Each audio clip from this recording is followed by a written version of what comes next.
Through meditation, I began to face many kinds of fears that I had not been aware of before. These fears quietly followed me through daily life, accompanied by anxiety, worry, and a lingering sense of guilt.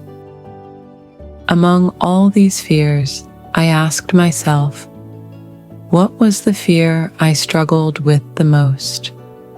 When I posed this question to my past self, the answer became clear. It was the burden of responsibility I felt toward those who believed in me.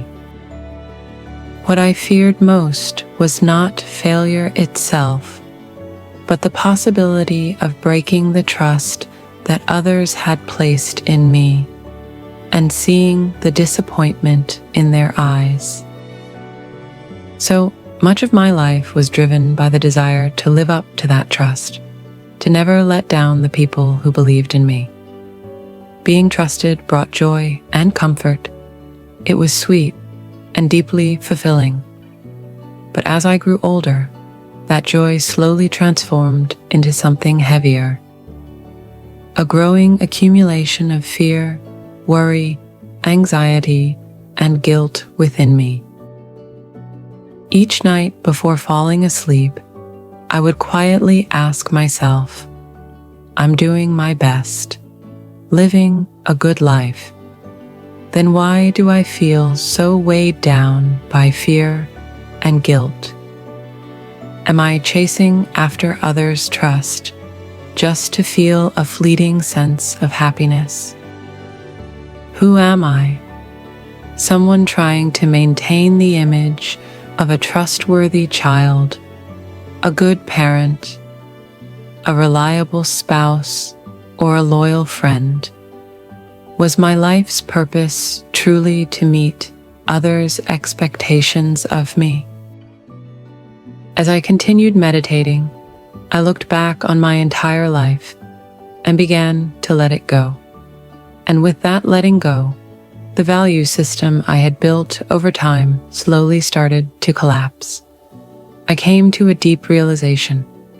To become someone truly responsible, I had to release my attachment to how others perceived me. Only then could I carry responsibility without being burdened by fear, worry, or guilt. Responsibility had become my pride, my sense of honor. But when I found that version of myself and let it go, I was finally able to live with peace. I could now carry out my responsibilities wholeheartedly without being shaken by others' judgments.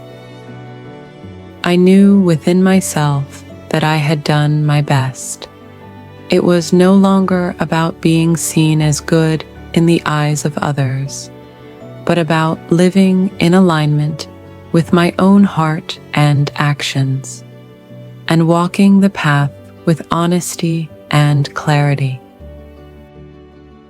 This was the beginning of a pure life, one where self-awareness leads to self-correction and inner harmony becomes more important than outward approval. To discover and live as the true self is to find peace even in the middle of life's stormy seas. Since every person lives inside the prison of their own mind, I now share this meditation method so others can free themselves from that inner suffering and live fully as they truly are.